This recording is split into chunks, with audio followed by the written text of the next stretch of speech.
What about on-device Gen AI? Because that's getting a big push as well. Tell us a little about that. Yeah, it's very interesting, right? If you look at now, a lot of the, maybe a few years ago even, most of the AI stuff is running in a cloud. And then at some point, what every query costs 10 cents per, right? And if you ask for some simple question, it goes to the cloud and it goes to the server, and the amount of money spent on that query is around 10 to 15 cents or so. That's what I read. But it's also a challenge about the privacy and what you want to ask and all that stuff. So there is no way, if imagine that we have 1.4 billion, even if 10% of the population start querying and ChatGPT or Gemini or Copilot, there's no way we can sustain this kind of cost. It has to come onto the device close to you. One is it's a cost advantage, as well as it kind of gives you the privacy aspects of it. So, but the challenge now is these models are pretty large. They run on the clouds. They're very expensive servers they run on it.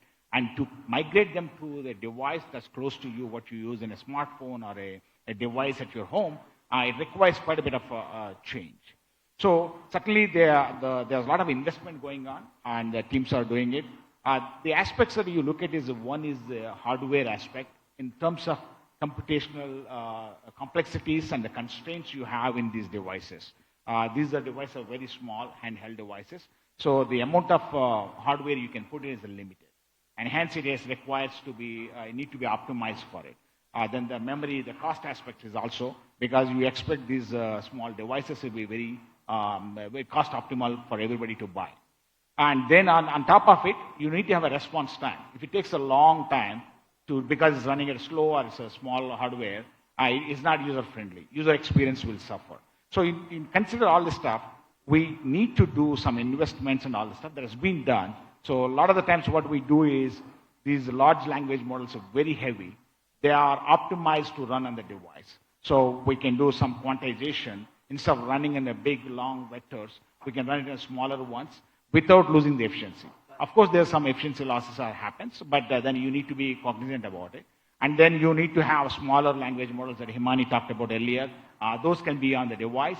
So it can happen when those things are happening, you can make this on device effectively get it. There are other techniques we use. We use a dedicated hardware, what we call neural processing units. Those can be used as well. So these kind of things that you can use on device, I think is becoming more and prominent. Today, we can run almost 10 billion parameter model on a smartphone device that you can buy. So I see that certainly in a few years from now, maybe 50, 60, 70 billion parameters models. And then the models can be optimized to work on the device. So this kind of confluence of these two work can make the on-device, can make it easy, accessible to everybody.